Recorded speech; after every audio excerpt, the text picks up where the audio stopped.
MSH और moss subject के अंतर्गत आने वाली unit separation of solid mixture में स्क्रीन एनालिसिस के बारे में बात करेंगे। चलिए आइए पहले एनालिसिस शब्द का मतलब समझते हैं। जब आप किसी भी चीज़ का एनालिसिस करने बैठते हो तो वहाँ पर उसके अकॉर्डिंग आप ये जांचने की कोशिश करते हो कि उसमें कौन कौन से पैरामीटर्स काम कर रहे हैं। जैसे कि मैं अगर आपके क्लास का एग्जांपल ले लूं, जैसे माना क्लास में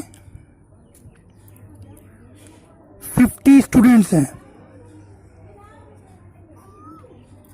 तो अब इन 50 स्टूडेंट्स का एनालिसिस करने के हमारे पास बहुत सारे बेसिस होंगे। जैसे एक बेसिस हमारा ये हो सकता है मार्क्स परसेंट के अनुसार, दूसरा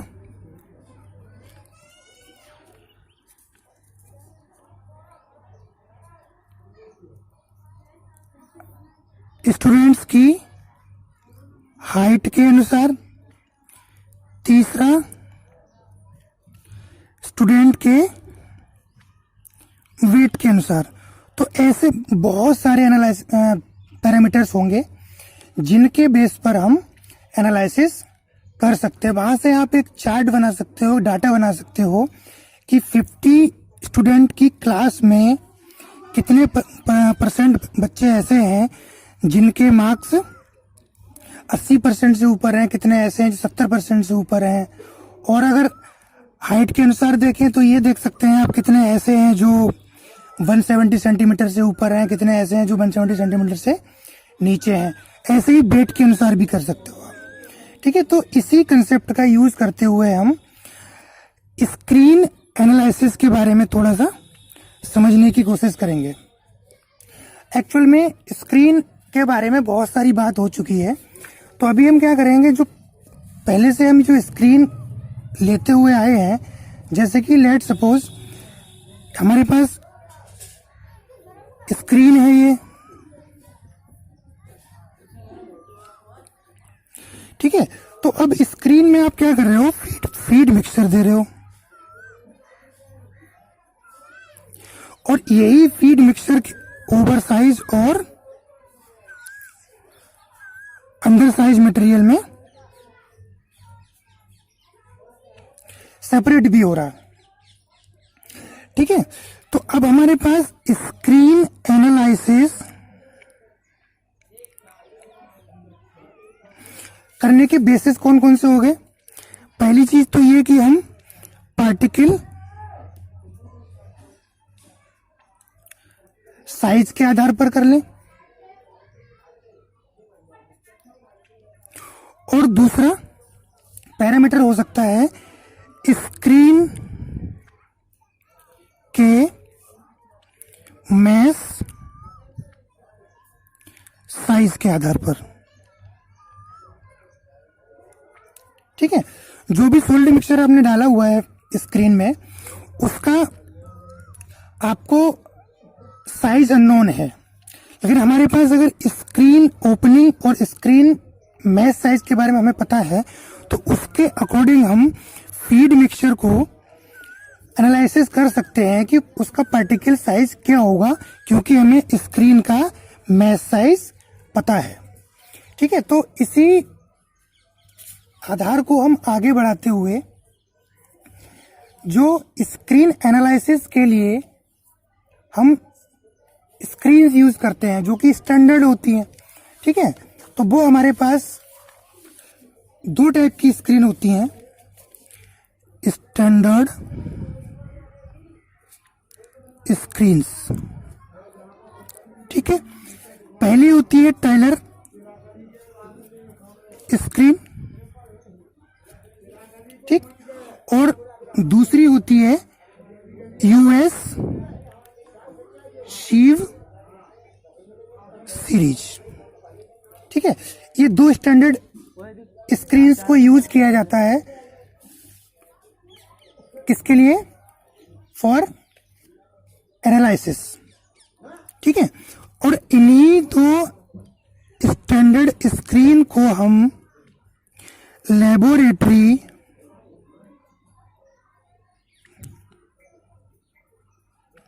लेबोरेटरीज में यूज करके क्या कर सकते हैं, पार्टिकल साइज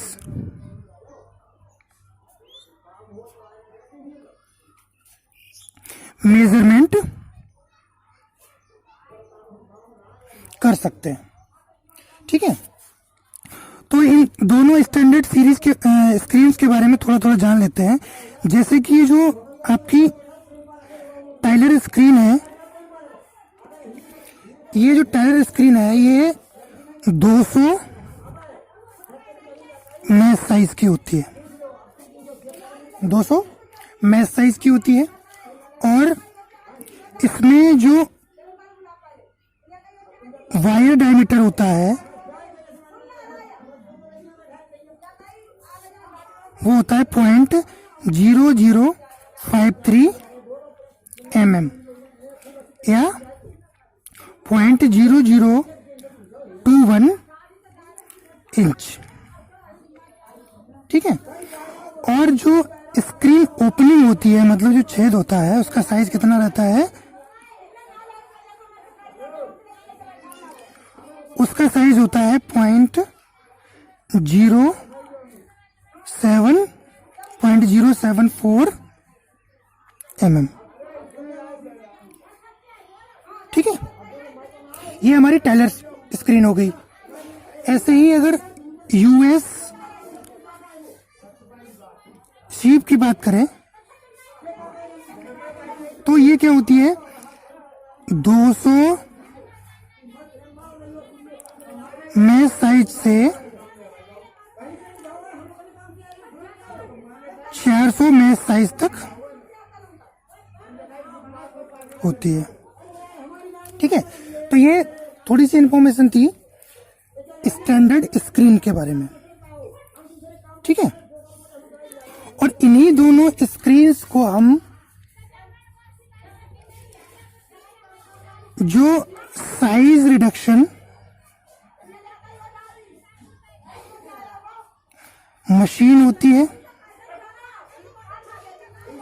उनकी इफिशियंसी पता करने के लिए यूज करते हैं।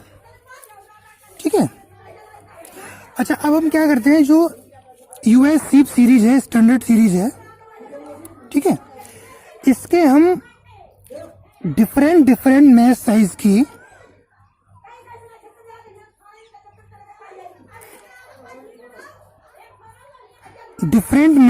की कई सारी स्क्रीन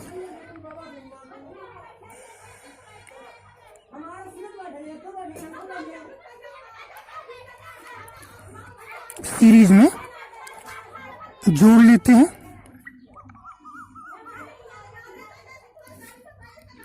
तथा उनको एक फ्रेम में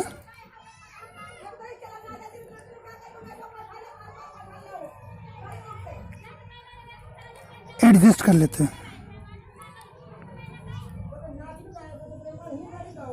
ठीक है, तो अब क्या होगा कि जो फ्रेम होगा आपका, ये कैसा होगा, वाइब्रेटिंग होगा। वाइब्रेटिंग का मतलब होगा कि जैसे कि स्क्रीन्स को अगर शेक करना है, उनको वाइब्रेट करना है, तो फिर आपको उसमें वाइब्रेटिंग सिस्टम लगाना पड़ेगा, जो कि मैनुअली भी हो सकता है और मैकेनिकली भी हो सकता है। ठीक है, तो आइए ये अरेंजमेंट देखते हैं जरा। ये अरेंजमेंट कुछ आपका इस तरह से दिखाई देगा। देखिए, जैसे देखिए ये स्क्रीन 1 है, ये वाली, ये स्क्रीन 2 है, ये स्क्रीन 3 है और ये स्क्रीन 4 है। मतलब 4 है या फिर जो भी है, मैंने इसमें एन लिख दिया है। इसका मतलब ये हुआ कि ये सबसे लास्ट की स्क्रीन है, सबसे बॉटम पे। ठीक है, और बाहर ये जो है, ये क्या है, फ्रेम है। ठीक है, जो कि कैसा होगा, वाइब्रेटिंग होगा।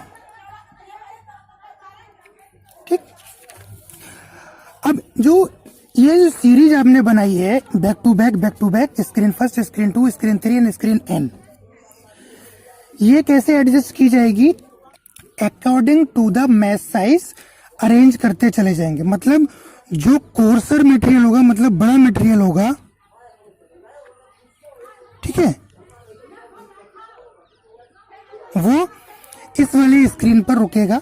उससे छोटा होगा वो यहाँ चला जाएगा, उससे छोटा होगा वो यहाँ चला जाएगा, उससे छोटा होगा वो लास्ट वाली स्क्रीन पे पहुंच जाएगा, और जो उससे भी ज्यादा होगा, सबसे छोटा होगा, वो पहुंच जाएगा पेन में। ठीक है, पेन के बारे में बताएंगे आपको अभी। तो अब मटेरियल अगर बड़ा है, बड़ा मटेरियल यहाँ से पास हो रहा है, तो इसका मतलब क्या होगा कि यहाँ पर मैश साइज कैसा होना चाहिए? कैसा होना चाहिए? कम होना चाहिए। मैश साइज कम होगा तो स्क्रीन ओपनिंग बड़ी होगी, ठीक है, और मैश साइज ज्यादा होगा तो स्क्रीन ओपनिंग आपकी वैसे ही घटती चली जाएगी। चलिए इसमें आगे बढ़ते हैं। तो अब हम क्या करेंगे, इस एनालिसिस में ये देखते हैं कि ओवर साइज मटेरियल हर स्क्रीन पर कितना कितना जमा होता जा रहा है। ठीक है, जैसे कि स्क्रीन फर्स्ट पर जो ओवर साइज मटेरियल रुका है, इसका वेट मैंने बोल दिया W1। ठीक है, और जो स्क्रीन 2 है, इस पे जो ओवर साइज मटेरियल रुका है, इसका कितना है वेट? W2। ऐसे ही जो स्क्रीन 3 है, उस पर W3, और जो लास्ट में स्क्रीन आपको दिख रही है WN, इस पे जो ओवर साइज मटेरियल रुका है, ठीक है, उसका हमने बोल दिया WN। ठीक है, तो लास्ट में ये पेन है, मतलब इसके बाद कोई और स्क्रीन नहीं लगी हुई है, इसलिए आपने क्या किया, हमारे यहाँ पे एनालिसिस खत्म हो जाता है। इसके बाद इससे छोटे और स्क्रीन में लगा ही नहीं है, तो इसलिए हमने इस मटेरियल को बोल दिया पेन। तो इसको हम क्या बोल देंगे? W pen. ठीक, तो अगर आप थोड़ा ये सोचने की कोशिश करें, अगर मैं इन सारे बेट्स को जोड़ता चला जाऊं तो ये किसके बराबर हो जाएंगे? जो टोटल वेट होगा फीड मिक्सचर का, माना कि वो W है। ठीक है, तो इसके बराबर हो जाएगा। तो यहां हमने कंक्लूजन क्या निकाला कि जो W होगा ये किसके बराबर होगा? W1 plus W2 plus W3 plus WN plus W pen. Actual में यही होना चाहिए। मटेरियल बैलेंस हमने किया था पिछले लेक्चर में, तो वहां हमने देखने की कोशिश की थी कि कुछ ऐसा ही हम उसमें मटेरियल बैलेंस कर रहे थे। ठीक है, तो अब हम एक्चुअल इसकी थ्योरी पे आते हैं। जो स्क्रीन एनालिसिस है,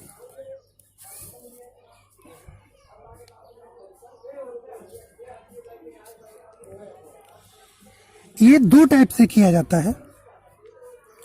पहला होता है डिफरेंशियल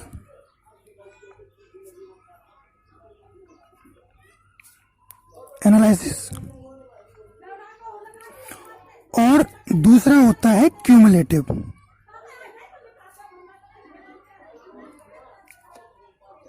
ठीक,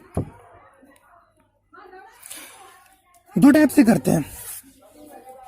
तो डिफरेंशियल जो एनालिसिस है, वो डिफरेंशियल एनालिसिस ये है। ठीक है, जो हमने एक स्टैंडर्ड स्क्रीन की सीरीज से बनाया हुआ सिस्टम है, जहां पर हम ये देख रहे हैं कि हर एक स्क्रीन पर कितना कितना मटेरियल रुकता चला जा रहा है। ठीक है, तो जैसे स्क्रीन फर्स्ट थी, तो स्क्रीन फर्स्ट पर जो over size material W1 wait का रुका हुआ था, तो ये फीड का कोई ना कोई फ्रैक्शन होगा, ऐसे ही W2 कोई ना कोई फ्रैक्शन होगा, ऐसे ही W3 कोई ना कोई फ्रैक्शन होगा, और यही हम लास्ट तक करते चले जाएंगे। ठीक है, तो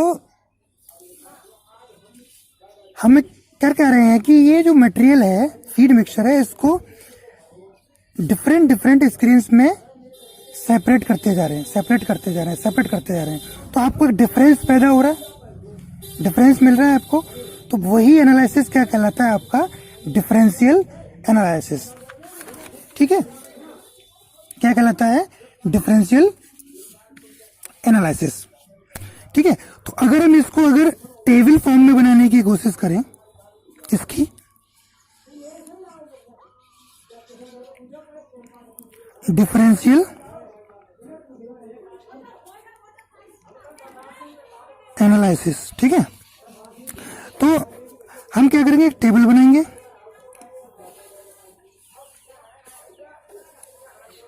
ठीक है, और इस टेबल में हम क्या करेंगे, स्क्रीन का नंबर दे देंगे।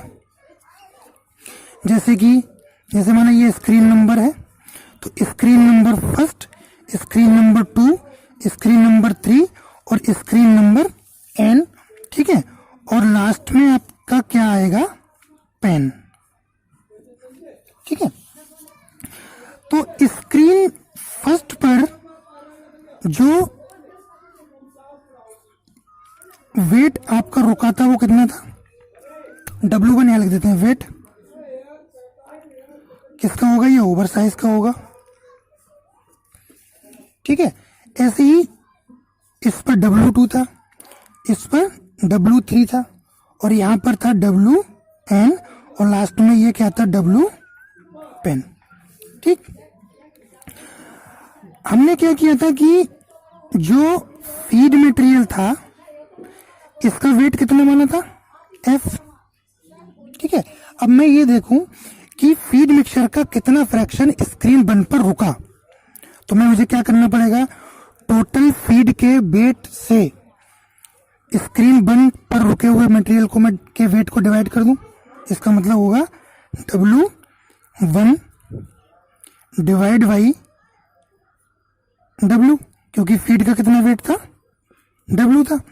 ऐसे ही हो जाएगा W2 divide by W, W3 divide by W, WN divide by W, और W pen divide by W। ठीक है, तो यहां से आपको कुछ ना कुछ फ्रैक्शन या वैल्यू मिलती चली जाएगी।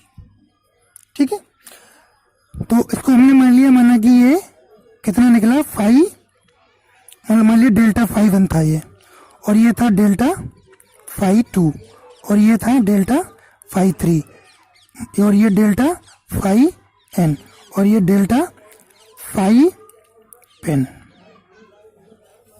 ठीक है, तो ये हो गया हमारा डिफरेंशियल एनालिसिस, जो कि हमें ये बता रहा है कि जो ओवर साइज मटेरियल स्क्रीन पर रुका हुआ है। ठीक है, और किसका, ओवर साइज मटेरियल स्क्रीन पर रुका हुआ है का वेट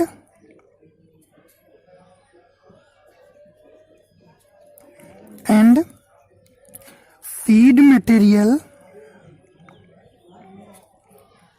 का वेट। ठीक है, तो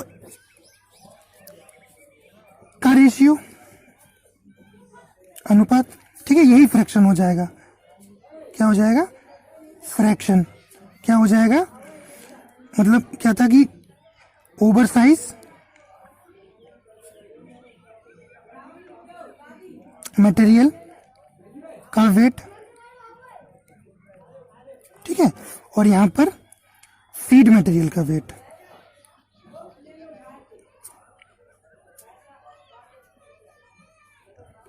ठीक, यही सारे फ्रैक्शंस हमने यहां पर निकाले हुए हैं। ठीक है, तो आई थिंक ये डिफरेंशियल स्क्रीन एनालिसिस आपको समझ में आया होगा। ठीक है, इस फिगर से आपको और अच्छे से क्लियर हुआ होगा। ठीक है, अच्छा अब हम चलते हैं कहां पर, क्यूमुलेटिव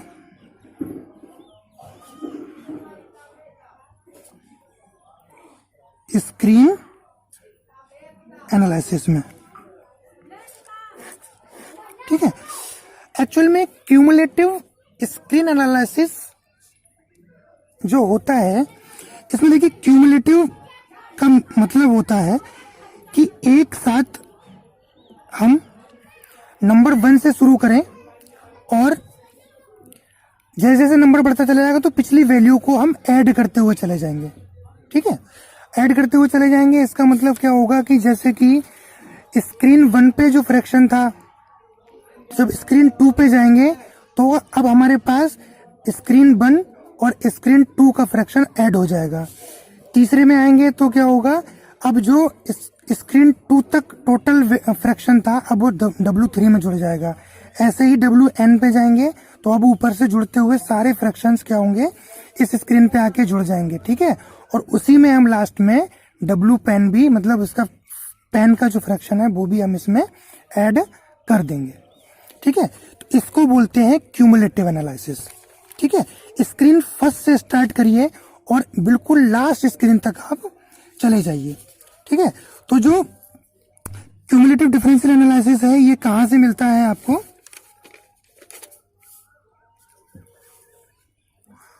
इसको हम डिफरेंशियल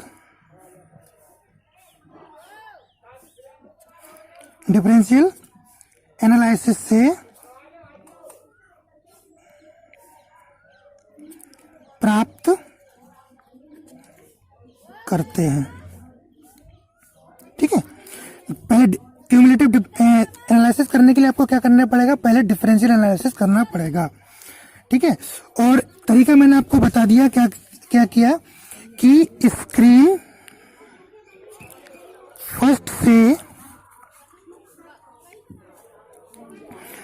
लास्ट स्क्रीन तक ओवरसाइज मटेरियल के वेट और फ्रैक्शन को जोड़ते हुए चलते हैं। ठीक है, अब इसको भी हम एक टेबुलर फॉर्म में व्यक्त कर लेते हैं। देखिए, जैसे कि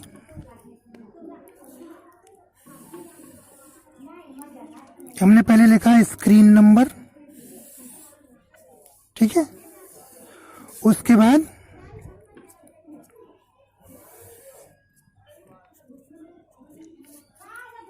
यहां पे लिखा ओवर साइज मटेरियल का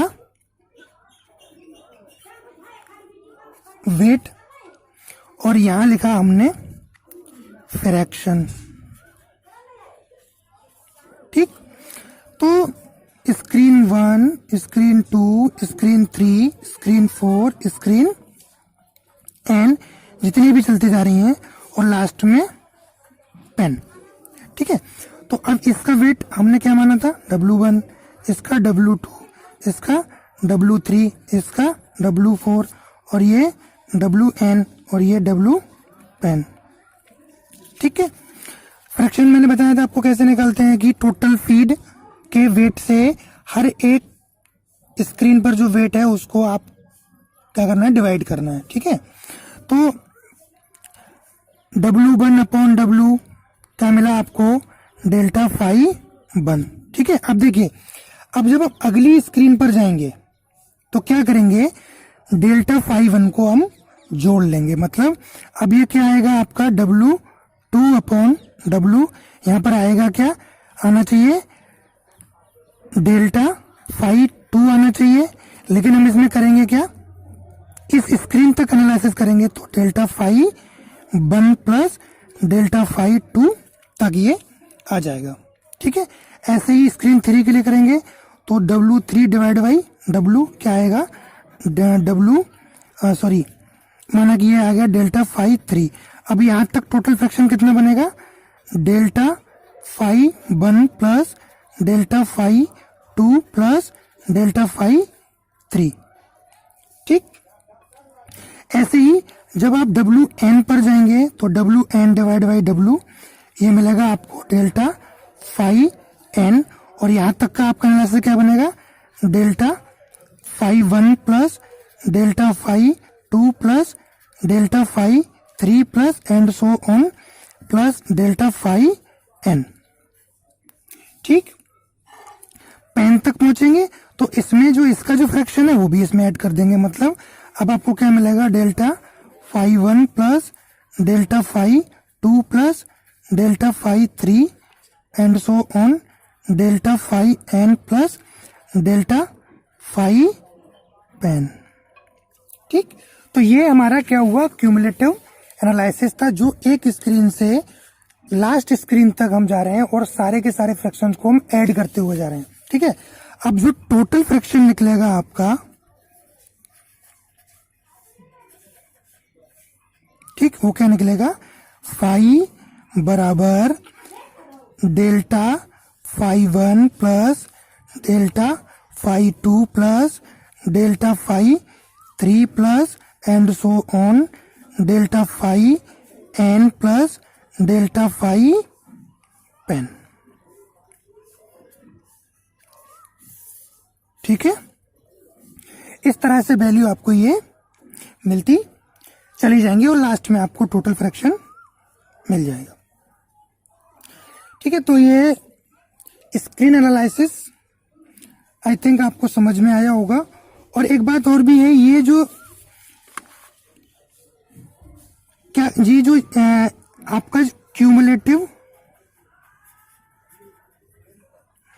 स्क्रीन एनालिसिस है, ये क्या करता है, स्क्रीन ओपनिंग में रिलेशन सेट करता है। ठीक है, वही है, जितना मैच साइज होगा, स्क्रीन साइज जितना ज्यादा होगा उतना बड़ा मटेरियल उसमें से निकलता रहेगा।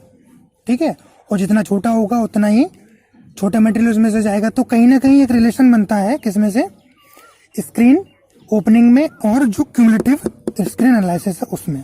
ठीक है, थ्योरी है इसकी, इसमें आप, मैं इसमें ऐड कर दे रहा हूं और आप उसको नोट कर लें।